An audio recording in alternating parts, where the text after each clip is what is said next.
साथियों, जय हिंद, जय भारत। मैं मदन लाल आज़ाद, संस्थापक संयोजक, ठगी पीड़ित जमाकर्ता परिवार और all India bike board taxi union. आज दिनांक 12 अक्टूबर 2024 को आपके समक्ष प्रस्तुत हूँ राजधानी दिल्ली से कुछ बड़ी खबरें, बड़ी बातें आप सबको बताने के लिए। तो तमाम साथी पूरा वीडियो ध्यान से सुन लेंगे और जिन साथियों ने अभी तक हमारे YouTube चैनल को सब्सक्राइब नहीं किया है वो इसे सब्सक्राइब ज़रूर कर लेंगे। मेरे इस वीडियो संदेश को साथियों ज़्यादा से ज़्यादा शेयर कर देंगे ताकि तमाम देश को पता चल सके कि हम न केवल ठगी पीड़ितों के भुगतान के लिए बल्कि पूरे राष्ट्र के उत्थान के लिए लगातार संघर्ष कर रहे हैं, सत्याग्रह आंदोलन चला रहे हैं और देश को ठगमुक्त बेईमान रहित राष्ट्र राज्य के रूप में स्थापित करके देश में सुख समृद्धि शांति लाना चाहते हैं। तो आगे बढ़ने से पहले आज चूंकि विजयादशमी का त्यौहार है, पर्व है, लोक पर्व है और ये असत्य पर सत्य की विजय का प्रतीक है। रावण नाम के एक अहंकारी राजा को, जो त्रिलोक के विजेता था, उसे एक वनवासी राजकुमार राम ने उसके राज्य लंका में जाकर मार दिया था। आज ही के दिन इसलिए इस पर्व को, विजयादशमी के पर्व को मनाया जाता है और ये असत्य पर सत्य की जीत का सबसे बड़ा पर्व है, त्यौहार है साथियों। इससे हमें बहुत कुछ सीखने को मिलता है। बड़ा मुश्किल होता है असत्य को त्याग पाना, क्योंकि जो असत्य को त्याग देगा वो ब्रह्म को पालेगा, ईश्वर को पालेगा, और जो ईश्वर को पालेगा, ब्रह्म को पालेगा, उसके लिए संपूर्ण जगत मिथ्या हो जाता है, माया हो जाती है। तो असत्य ही संसार में हर बुराई की जड़ है। कोई भी बुराई जब पनपती है या कहें उसका जन्म होता है तो वो असत्य से होता है और असत्य पर विजय प्राप्त करने का एक ही मार्ग होता है, केवल और केवल सत्य। जो सत्य के मार्ग पर चलते हैं वही असत्य पर विजय प्राप्त कर पाते हैं। फिर असत्य रावण जैसा त्रिलोक विजेता ही क्यों न हो। तो जो लोग आज सत्ता में हैं हिंदुस्तान की में, उनको यदि ये अहंकार है कि कभी उनका नाश नहीं होगा तो उनका ये भ्रम मिथ्या है। नाश तो रावण जैसे त्रिलोक विजेता का हुआ है, जिसने बार बार जीत हासिल की थी। पता नहीं कितने ही सुर नर मुनि जन सबको जिसने अपने अधीन कर लिया था। ऐसा त्रिलोक विजेता रावण भी अंततः उसका अंत हुआ था सत्य के सामने। तो हमारे शासक तो कोई चीज़ नहीं है। उनका ये मिथ्या भ्रम बहुत जल्दी टूट जाएगा। हाल ही में परसों हमारे देश के बहुत बड़े महान उद्योगपति रतन टाटा जी का निधन हो गया। तो समझ सकते हो कि जब रतन टाटा जी जैसे विश्वविख्यात उद्योगपति, जो समाज सेवक भी थे, ईमानदार भी थे, देशभक्त भी थे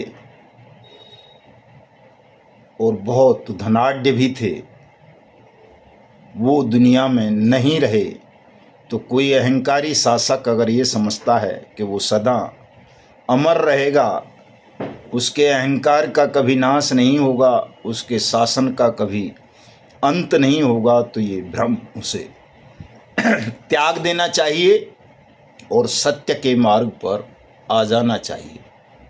यदि सत्य के मार्ग पर कोई नहीं आएगा, खास तौर से शासन में रहने वाला व्यक्ति, और वो लगातार असत्य का सेवन करेगा, अपनी छोटी मोटी जीतों को कि ये राज्य जीत लिया, वो जीत लिया, 240 आ गए, 400 आ गए, 300 आ गए, 303 आ गए, या 99 आ गए, 37 आ गए, 35 आ गए, 3 आ गए, अगर उनको लेकर सीना चौड़ा करते रहेंगे शासक वर्ग के लोग,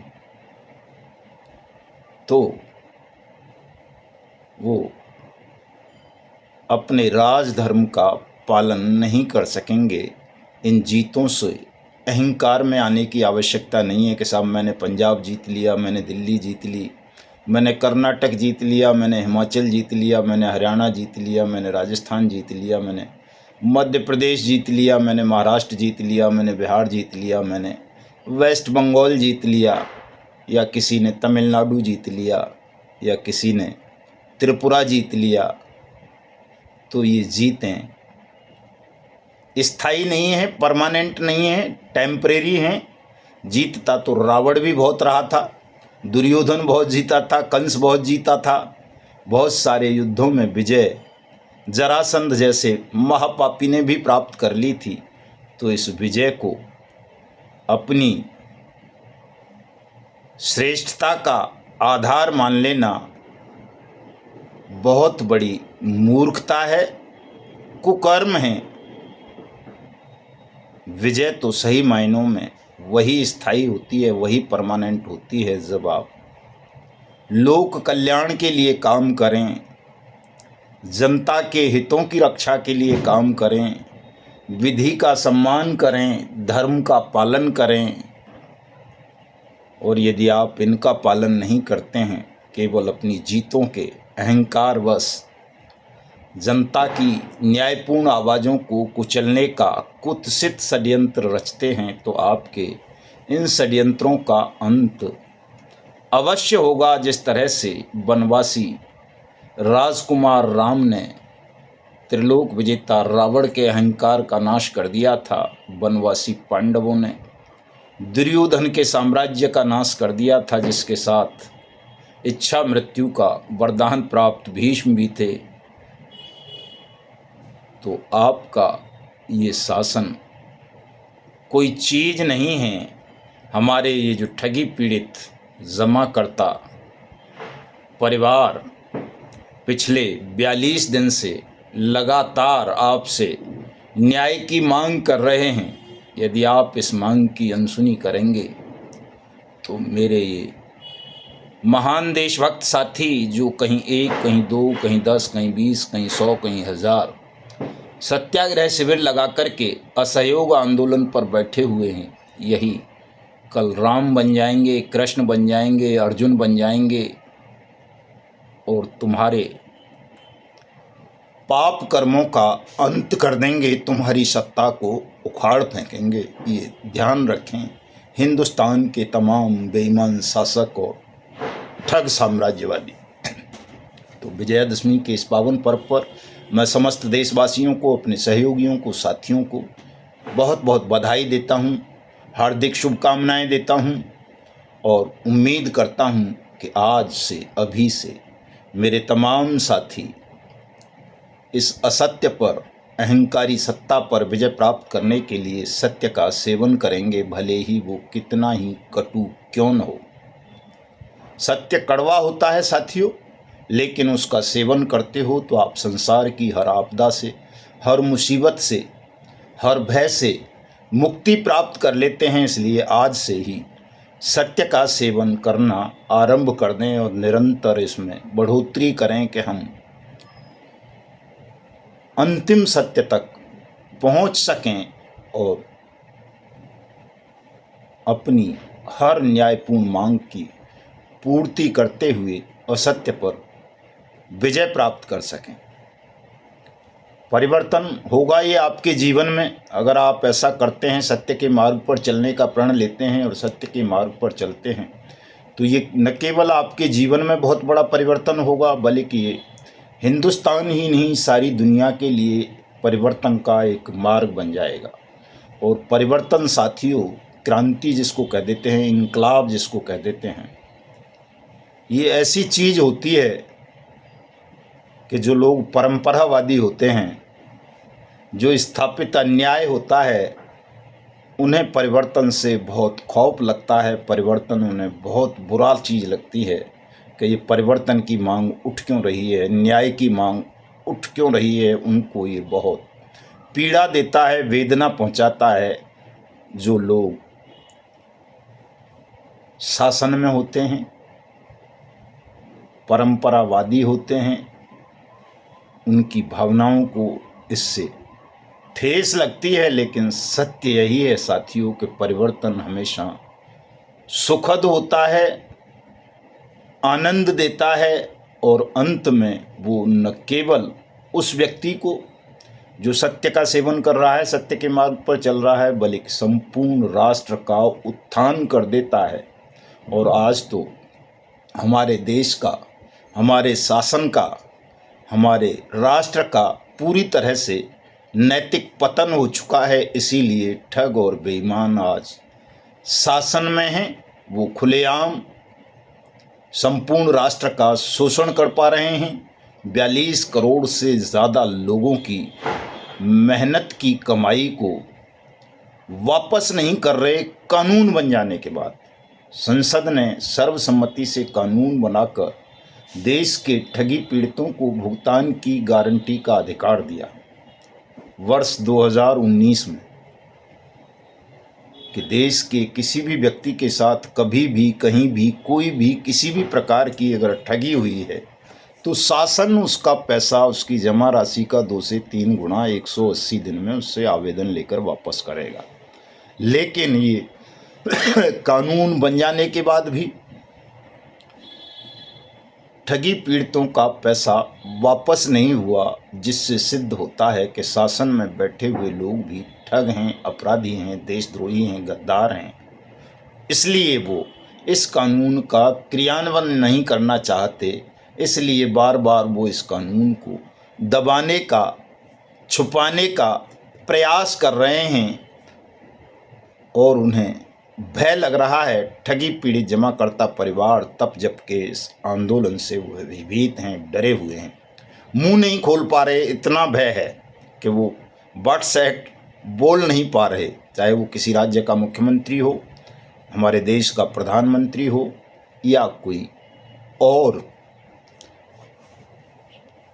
प्रशासक हो, या गवर्नर हो, और तो और मीडिया जो लोकतंत्र का चौथा स्तंभ है, वो भी ठगी की घटनाओं पर उतना ही बोलता है जितना उसे सरकार से निर्देश प्राप्त होते हैं, ठगों से निर्देश प्राप्त होते हैं। बट्स एक्ट पर बोलने पर उसके मुंह में भी दही जम जाती है। इसलिए साथियों, हमने निर्णय लिया है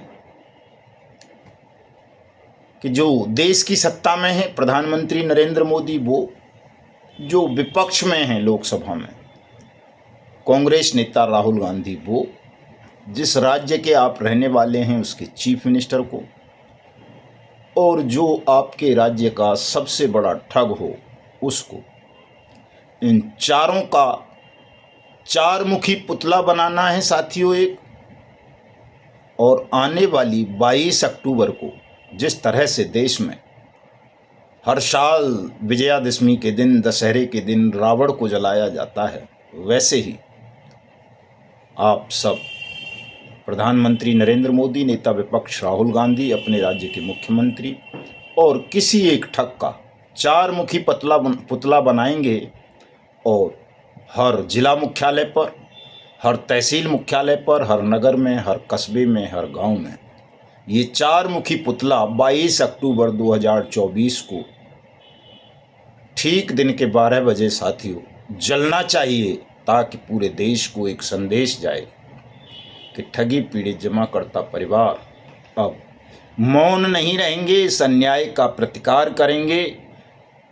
the banning of unregulated deposit schemes act 2019 का क्रियान्वयन कराएंगे, देश के हर ठगी पीड़ित का भुगतान कराएंगे, देश के प्रत्येक निर्दोष एजेंट को सुरक्षा, सम्मान, रोजगार, पुनर्वास का अधिकार दिलाएंगे और अंत में देश को ठगमुक्त, बेईमान रहित राष्ट्र राज्य के रूप में स्थापित करके भारत माता को ठग और बेईमानों के खूनी पंजों से मुक्ति दिलाएंगे। तो तमाम साथी तैयार हो जाएं, अभी से नोटिस इशू कर दें। प्रशासन को, शासन को सूचना दे दें कि 22 अक्टूबर को दोपहर 12 बजे देश के 42 करोड़ से ज़्यादा ठगी पीड़ित जमाकर्ता परिवार और निर्दोष एजेंट साथी पुतला दहन करेंगे। और साथियों, इसके बाद भी अगर आपका भुगतान नहीं होता है तो मैंने बता ही दिया है कि शहीद बिरसा मुंडा की जयंती पर 15 नवंबर को हम वीर नदी माँ चंबल से हुंकार भरेंगे, वहाँ पर अपनी संसद बैठाएंगे, ठोस निर्णय लेंगे, प्रस्ताव पारित करेंगे, भारत सरकार को और राज्यों की सरकारों को भेजेंगे और वहीं से पैदल मार्च करते हुए दिल्ली संसद भवन तक आएंगे। तमाम नदियों का, पवित्र नदियों का जल लेकर संसद भवन की धुलाई करने के लिए, ताकि ऐसी संसद बना सकें जिसमें अगर चोर भी बैठ जाए, डकैत भी बैठ जाए, ठग भी बैठ जाए, स्मगलर भी बैठ जाए, तो वो ईमानदारी से शासन करे, देश के नागरिकों के साथ, पीड़ितों के साथ न्याय करे। ना कि आज की तरह संसद रहे कि अगर वहाँ हम किसी ईमानदार को बिठा दें, किसी संत को बिठा दें, योगी को बिठा दें, फकीर को बिठा दें, वो भी वहाँ जाके लूट पाट, ठगी, चोरी जारी, बेईमानी करता है। तो ऐसी संसद की धुलाई करना साथियों बहुत आवश्यक है, चूँकि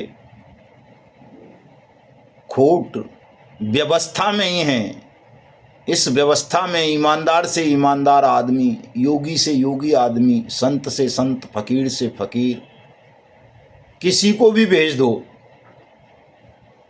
कितना भी उसका परीक्षण कर लो, इन्वेस्टिगेशन कर लो, वहाँ पहुँच के वो केवल और केवल झूठ बोलता है, ठगी करता है, छल करता है, बेईमानी करता है, चोरी करता है, दलाली करता है, ठगों की, बेईमानों की, मिलावटखोरों की, जमाखोरों की,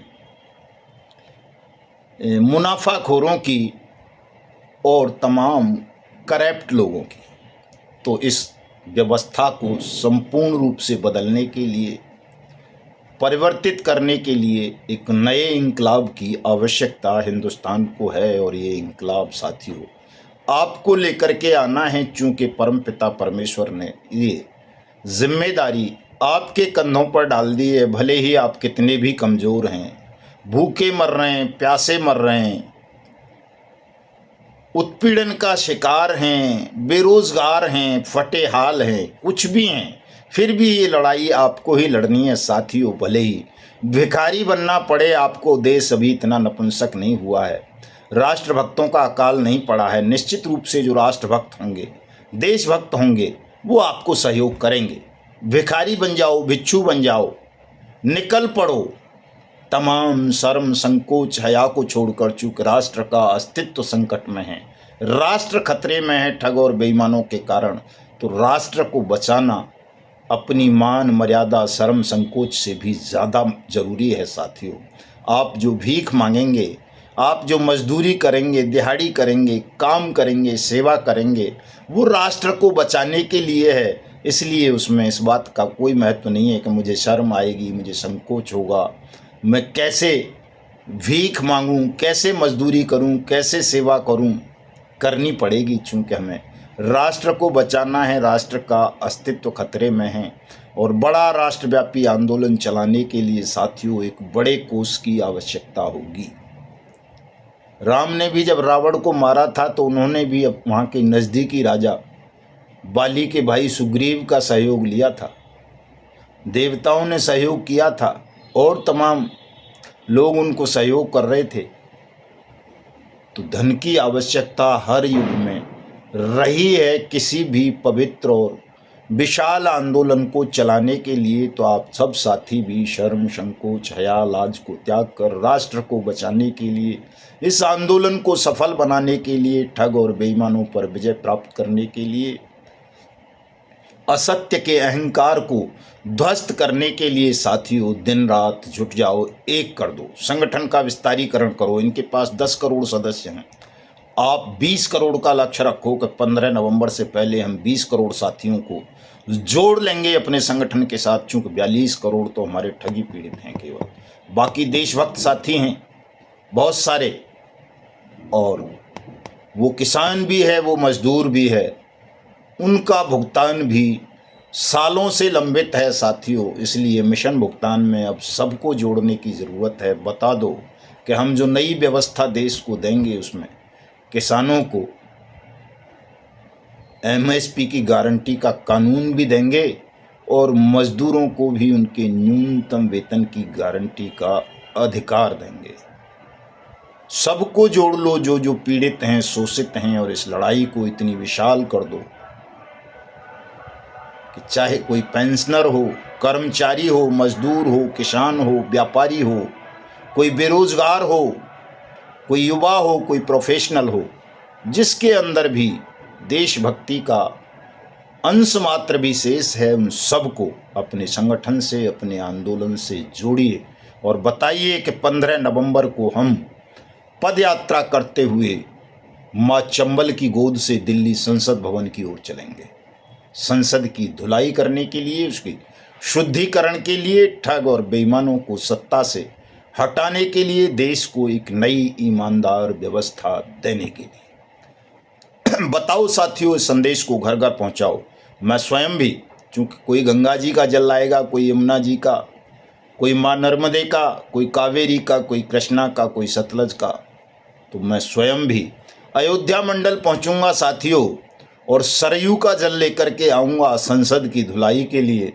बहुत जल्दी कार्यक्रम बनाता हूँ अयोध्या मंडल के जनपदों का माँ सरयू के आशीर्वाद लेने का, और भगवान राम से भी प्रार्थना करने जाऊँगा कि वो ठग और बेईमानों को अपना आशीर्वाद और संरक्षण देना बंद कर दें। चूँकि आपका आशीर्वाद, आपका संरक्षण पाकर, आपके नाम के सहारे से वो देश को ठग रहे हैं, लूट रहे हैं, बेईमानी कर रहे हैं। इसलिए अपने आशीर्वाद की धारा को अविलंब रोक दें और अपना आशीर्वाद उन देशभक्त शक्तियों को दें, देश के उन ठगी पीड़ित जमाकर्ता परिवारों को दें जो देश को ठगमुक्त बेईमान रहित राष्ट्र राज्य बनाने के लिए मैदान में उतरे हुए हैं, भूखे प्यासे रहकर 42 दिनों से, जिनकी पीड़ा को, दर्द को देश का बेईमान शासन सुन नहीं रहा, कान में रुई ठूंस कर तेल डाल करके सो गया है। तो साथियों, चूँकि हमारे बहुत से महादानी साथियों ने हमें सहयोग राशि भेजी है और मैं कई दिनों से लगातार बता नहीं पाता, तो मैं बता देता हूं आज कुछ साथियों के जिनके मैंने स्क्रीनशॉट इकट्ठे किए हैं। अशोक यादव जी हैं, उन्होंने 50 रुपये भेजे हैं। गुड़िया देवी हैं, उन्होंने 50 रुपये भेजे हैं। गुड़िया देवी ने 1 रुपया और भेजा है। चंद्रशेखर जी हैं, उन्होंने 51 रुपये भेजे हैं। सुरेंद्र सिंह जी ने 51 रुपये भेजे हैं। कुंदन गुप्ता जी ने 100 रुपये भेजे हैं। जसवंत जी ने 100 रुपये भेजे हैं। मूलचंद बैरवा साहब ने 100 रुपये भेजे हैं। राजेंद्र कुमार सैन जिला अध्यक्ष अलवर ने 11 रुपये भेजे हैं। चंद्रभान जी ने 1 रुपया भेजा है। अमरीश कुमार ने 51 रुपये भेजे हैं। बलराम मंडल जी ने 200 रुपये भेजे हैं। हरिपाल जी ने 11 रुपये भेजे हैं। जवेर लाकरा साहब ने 51 रुपये भेजे हैं। बेदीलाल यादव साहब ने 21 रुपये भेजे हैं। और भी कुछ साथियों ने सहयोग राशि भेजी है, उनका मैं अभी कलेक्शन कर नहीं पाया हूं। कल के वीडियो में बताऊंगा। और आज का फेसबुक लाइव भी, चूँकि आज अभी रावण का अंत करना है, उसके पुतले का थोड़ी देर में, तो इस वजह से फेसबुक पर लाइव नहीं रहूँगा। कल आता हूँ, कल आपके साथ फेसबुक पर चर्चा करूँगा। तो जिन साथियों ने हमको आर्थिक सहयोग दिया है उन सब का बहुत बहुत धन्यवाद, कोटि कोटि आभार, अभिनंदन। तमाम साथी इसी तरह लगातार अपनी सहयोगी भूमिका का निर्वहन करते रहें, ताकि आने वाला कल आपको नमन कर सके, भविष्य कह सके कि आपने गरीब, मजदूर, शोषित, पीड़ित, तमाम विपरीत हालातों के बाद भी देश को बचाने में अपना सहयोग दिया था। तन से हुआ तो तन से, मन से हुआ तो मन से, धन से हुआ तो धन से। तो तमाम साथी सहयोग करें। कमेटियां बना रहे हैं हम आयोजन की। चंबल से लेकर दिल्ली तक पदयात्रा होगी। इधर यूपी का ये जो दूसरा हिस्सा है उससे भी यात्रा होगी। हरियाणा के जितने भी मार्ग हैं दिल्ली की तरफ आने वाले, वहाँ से भी पदयात्रा के कार्यक्रम बनाएंगे। चारों तरफ से संसद भवन पर घेराव डालना है। इतनी बड़ी मानव श्रृंखला बना देनी है कि 15 नवंबर से लेकर 25 नवंबर तक, यानी 10 दिन लगातार हिंदुस्तान में सब कुछ ठप हो जाए, ताकि हिंदुस्तान को आज़ादी दिला सकें ठग और बेईमानों से, और उन तमाम करोड़ों लोगों की पीड़ाओं का अंत कर सकें जो बहुत ज़्यादा खून के आंसू रो रहे हैं और जिनकी पीड़ा, जिनकी न्यायपूर्ण मांग को अहंकारी शासक सुन नहीं रहे। तो मिलता हूं कल साथियों। जय हिंद, जय भारत।